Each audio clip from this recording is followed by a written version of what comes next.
240 litre दुधाच्या द्रावणात 8% मलईचे प्रमाण आहे. 160 लिटर दुधाच्या द्रावणात 15% मलईचे प्रमाण आहे. तर दोन्ही द्रावणे एकत्र केली तर त्या द्रावणात मलईचे शेकडा प्रमाण किती? तर विद्यार्थी मित्रांनो, या ठिकाणी आपल्याला एकत्र केलेल्या द्रावणातील मलईचे शेकडा प्रमाण काढायचे आहे, परंतु त्यासाठी सुरुवातीला आपल्याला 240 लिटर दुधामध्ये मलई किती आहे ते काढावे लागेल. मग आपण 240 लिटर मध्ये 8% मलई म्हटलेले आहे, म्हणून 240 गुणिला 8/100 करूया. आता या ठिकाणी या शून्याला हा शून्य कटला आणि 24 ला 10 ने भाग दिला असता उत्तर मिळते 2.4 गुणिला 8 बरोबर. आता 8 आणि 2.4 चा गुणाकार करूया. 8 चूक 32 सी 2, हातचाला 3, नंतर 8 दुनी 16, 16 आणि 3 19. दशांश चिन्हानंतर एक अंक आहे, म्हणून उजवीकडे एक अंक सोडून आपण दशांश चिन्ह देऊया. म्हणजे 240 लिटर दुधामध्ये 19.2 लिटर मलई आहे. आता 160 लिटर दुधामध्ये मलईचे प्रमाण काढून घेऊया आपण. तर 160 लिटर मध्ये 15% मलई असल्याचे सांगण्यात आले आहे, म्हणून 160 गुणिला 15% करूया बरोबर. या शून्याला हा शून्य कटला, त्यानंतर 5 त्रिक 15 आणि 5 दुनी 10, या 2 ने 16 ला भाग देऊया. 2 8 16. आता आपल्याला संख्या उरलेल्या आहेत 3 गुणिला 8 म्हणजे 8 गुणिला 3, 8 त्रिक 24.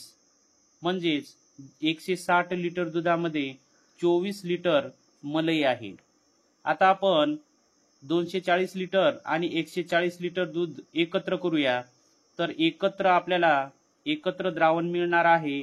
एकत्र द्रावण बरोबर 240 लिटर अधिक 160 लिटर बरोबर 400 लिटर. आता एकूण दूध आहे 400 लिटर, त्यामध्ये मलई सुद्धा आपण एकत्र करून घेऊया. एकूण मलई होईल, एकूण मलई बरोबर 19.2 लिटर अधिक 24 लिटर, म्हणजेच एकत्र बेरीज केली असता 43.2 लिटर मलई आहे.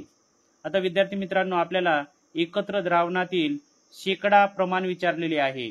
मग आता एकत्र द्रावण आहे 400 लिटर, या 400 लिटर मध्ये 43.2 लिटर मलई आहे.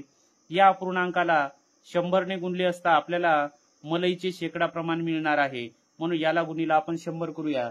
या 2 शून्याला हे 2 शून्य कटले. आता 43.2 ला 4 ने भाग देऊया. मग 4 1 4, 4 पेक्षा 3 लहान आहे, म्हणून या ठिकाणी शून्याचा भाग देऊया.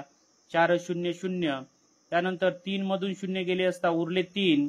दशांश चिन्हाशी आल्यानंतर दशांश चिन्ह देऊया आणि हा 2 बाजूला ठेवला असता आपल्याला 32 संख्या मिळते. आणि 4 ने 32 ला भाग दिला असता 4 8 32, 8 चा भाग बसतो. अशा प्रकारे त्या एकत्र द्रावणातील मलईचे शेकडा प्रमाण हे 10.8% आहे आणि आपल्या या प्रश्नाचं उत्तर सुद्धा 10.8% आलेले आहे.